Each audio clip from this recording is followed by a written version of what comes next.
In the picturesque town of Crimson Hill, nestled amidst rolling hills and dense forests, there stood a grand mansion shrouded in mystery. The mansion had been abandoned for decades. Its once luxurious facade now weathered and worn, its windows dark and lifeless. Locals whispered tales of tragedy and loss surrounding the mansion, of a family torn apart by a dark secret. The estate once belonged to the prestigious Hawthorne family, renowned for their wealth and influence in the town. But one fateful night, tragedy struck, and the Hawthorne family vanished without a trace, leaving behind a legacy of fear and uncertainty. Years passed, and the mansion fell into disrepair, its halls echoing with the whispers of the past. Many claimed to have seen strange lights flickering in the windows at night, or heard the mournful wails of a woman drifting through the trees. But no one dared to venture inside, for fear of awakening the spirits that lurked within. That is until the arrival of Emily Parker, a renowned paranormal investigator with a reputation for uncovering the truth behind even the most elusive hauntings. Intrigued by the stories surrounding Crimson Hill, Emily embarks on a journey to unravel the mysteries of the abandoned mansion once and for all.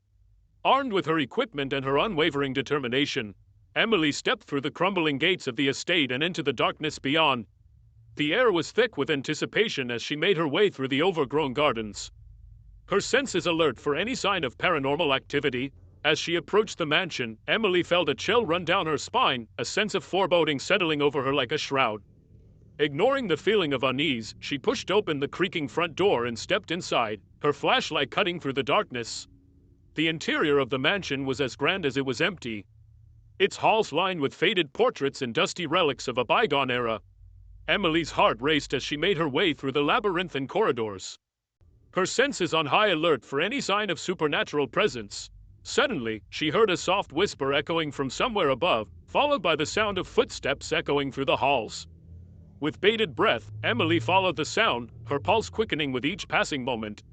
As she reached the top of the staircase, Emily found herself standing in front of a door bathed in an eerie blue light. With trembling hands, she pushed open the door and stepped into the room beyond. What she saw took her breath away. Before she stood the ghostly apparitions of the Hawthorne family, their faces twisted in anguish as they relived the events of that fateful night. Emily watched in horror as the tragic tale unfolded before her eyes, the truth behind the haunting of Crimson Hill finally revealed. With a heavy heart, Emily knew that she had uncovered a truth that had been buried for far too long. As she left the mansion behind, she couldn't help but wonder what other secrets lay hidden within its walls, waiting to be discovered by those